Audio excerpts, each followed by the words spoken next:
Assalamualaikum warahmatullahi wabarakatuh.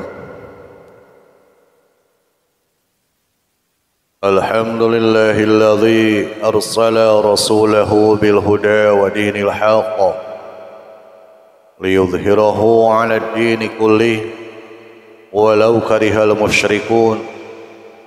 Asyhadu an la ilaha illallah wahdahu la syarika lah wa ashhadu anna Muhammadan abduhu wa rasuluh.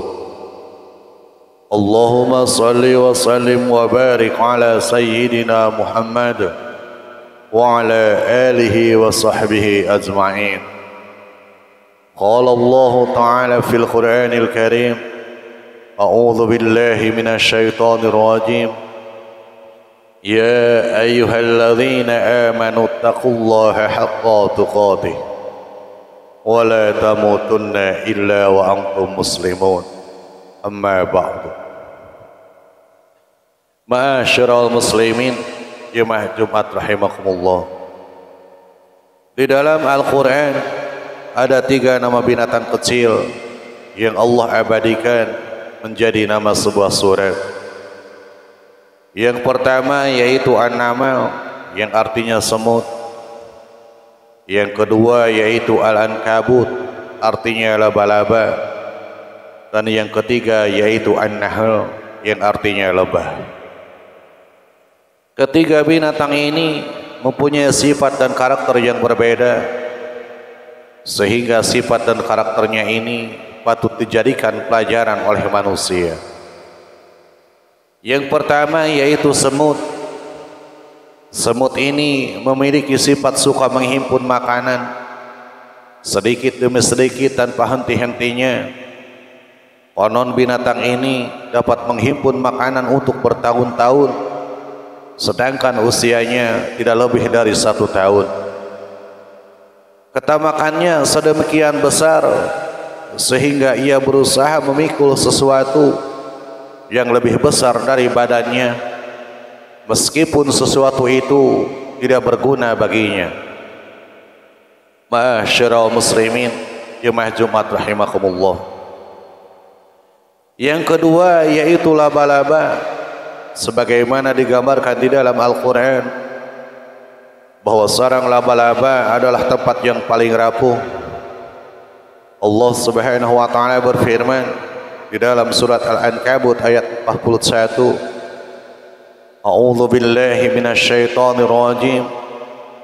Mathalul ladzina ittakhadhu min dunillahi awliya'a kamathalil ankabut ittakhadhat baita wa inna awhanal buyuti la baitul ankabut law kanu ya'lamun. Perumpamaan orang-orang yang mengambil pelindung selain Allah adalah seperti laba-laba yang membuat rumah, dan sesungguhnya rumah yang paling lemah ialah rumah laba-laba, sekiranya mereka mengetahui. Ma'asyiral muslimin, jemaah Jumat rahimakumullah. Sarang laba-laba bukanlah tempat yang aman. Apapun yang berlindung di sana atau yang disergapnya akan binasa. Jangankan serangga yang tidak sejenis, jantannya pun setelah selesai berhubungan disergapnya dan dimusnahkan oleh betinanya. Telur-telur yang menetas saling berdesakan hingga dapat saling memusnahkan. Ayat di atas memberi gambaran kepada kita bahwa di dalam masyarakat atau rumah tangga ada yang keadaannya seperti laba-laba, yaitu rapuh.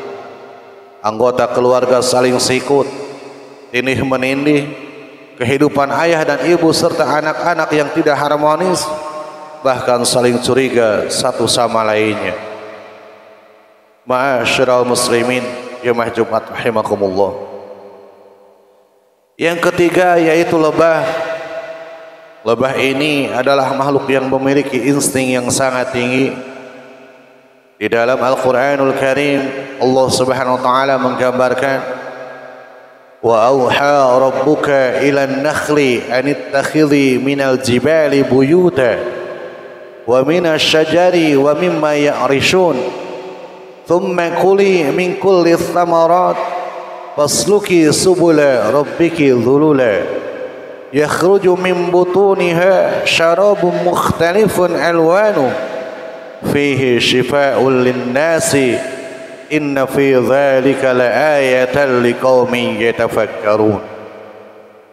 Dan Tuhanmu mengilhamkan kepada lebah, buatlah sarang di gunung-gunung, di pohon-pohon kayu, dan di tempat-tempat yang dibikin manusia. Kemudian makanlah dari segala macam buah-buahan, lalu tempuhlah jalan Tuhanmu yang telah dimudahkan bagimu. Dari perut lebah itu keluar minuman madu yang bermacam-macam warnanya. Di dalamnya terdapat obat yang menyembuhkan bagi manusia. Sungguh yang demikian itu benar-benar terdapat tanda-tanda kebesaran Allah bagi orang yang berfikir. Quran Surat An-Nahl ayat 68 dan 69. Ma'asyiral muslimin jamaah Jumat rahimakumullah. Sarang lebah ini dibuat berbentuk segi 6, bukan segi 5 ataupun segi 4, agar tidak terjadi pemborosan di dalam lokasi. Yang dimakannya adalah kembang-kembang dan tidak seperti semut yang menumpuk-numpuk makanannya.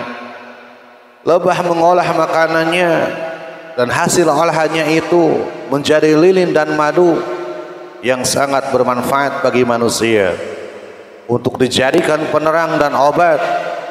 Lebah juga sangat disiplin dalam pembagian kerja dan segala yang tidak berguna disingkirkan dari sarangnya.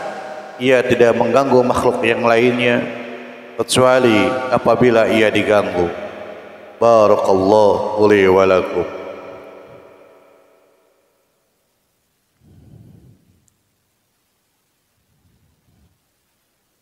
Alhamdulillahilladzi ja'alna wa iyyakum min ibadihi shalihin. Asyhadu an la ilaha illallah wahdahu la syarika lah wa asyhadu anna Muhammadan abduhu wa rasuluh. Allahumma salli wa sallim wa barik ala sayyidina Muhammad wa ala alihi wa sahbihi ajma'in. Qala Allah ta'ala fil Qur'anil Karim, a'udzu billahi minasy syaithanir rajim. Ya ayyuhalladzina amanu taqullaha haqqa tuqatih wa la tamutunna illa wa antum muslimun. Amma ba'd.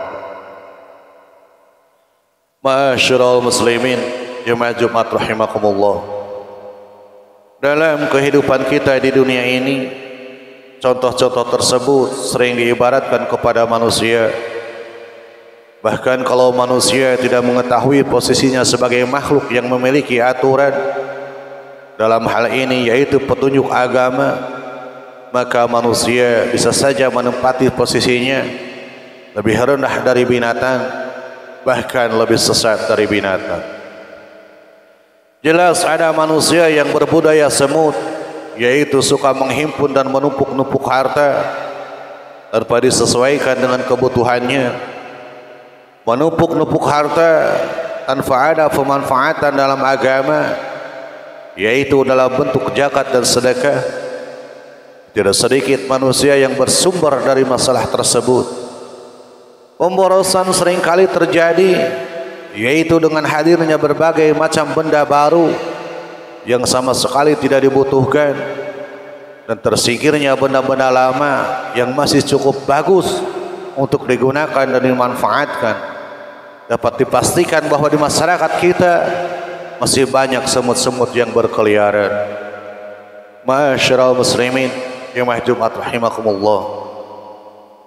Di dalam Al-Quran, di surat Al-Ghasiyah, Allah subhanahu wa ta'ala berfirman, wujuhu yawma idhin khashi'ah amilatun nasibah tasla naran hamiyah tusqa min ainin aniyah. Banyak muka pada hari itu yang tertunduk terhina, bekerja keras lagi kepayahan, memasuki api yang sangat panas, diberi minum dengan air dari sumber yang sangat panas. Ma'asyiral muslimin jemaah Jumat rahimakumullah. Menurut riwayat, ayat ini menunjukkan kepada sekelompok manusia yang dalam kehidupan di dunia mereka melakukan kegiatan yang menjadikan badan mereka letih dan capek, tetapi kegiatan mereka tidak sesuai dengan tuntunan ajaran Islam, yaitu mereka lengah dari kewajiban keagamaannya. Mereka menjadi budak harta, tergila-gila dengannya, sehingga melupakan segala sesuatu, sehingga di akhirat mereka dimasukkan ke dalam neraka. Entah berapa banyak jumlah manusia laba-laba di sekitar kita, mereka yang tidak lagi butuh berpikir apa, di mana, dan kapan ia makan, tetapi yang ia pikirkan adalah siapa yang akan ia jadikan mangsa, siapa lagi yang akan ia tipu, dan bagaimana cara mengambil hak orang lain. Ma'asyiral muslimin, jemaah Jumat rahimakumullah. Demikian pula di dalam masyarakat kita, berapa banyak manusia-manusia lebah, tidaklah lebih banyak daripada manusia semut dan laba-laba. Manusia lebah itu ialah mereka yang tidak boros, tidak suka makan atau mengambil hak orang lain. Yang dimakannya adalah seperti bunga, dan ketika mengambil saripati itu tidak menjadikannya bunga tersebut rusak. Itulah gambaran orang mukmin yang baik, tidak memakan makanan yang haram, mengambil uang negara untuk kepentingan diri sendiri, kemudian yang keluar dari mulutnya bukan sesuatu yang menyakitkan, tetapi sesuatu yang menyejukkan dan menyenangkan. Dan bila berada di suatu tempat atau daerah, tidak menjadi pengacau dan penyebab kekacauan, tetapi justru kehadirannya sangat diharapkan oleh banyak orang. Oleh karena itu, marilah kita dalam kesempatan ini kita merenung dan mencontoh sifat lebah ini. Jangan sampai kita mencontoh sifat semut dan laba-laba, sehingga kita dapat mendapatkan nikmatnya kehidupan di dunia ini, lebih-lebih nikmatnya kehidupan yang abadi, yaitu kehidupan di akhirat nanti. Amin ya Allah ya rabbal alamin. Rabbana atina fid dunya hasanah wa fil akhirati hasanah wa qina adzaban nar. Aqulu qali hadza wa astaghfirullah li wa lakum. Assalamu alaikum warahmatullahi wabarakatuh.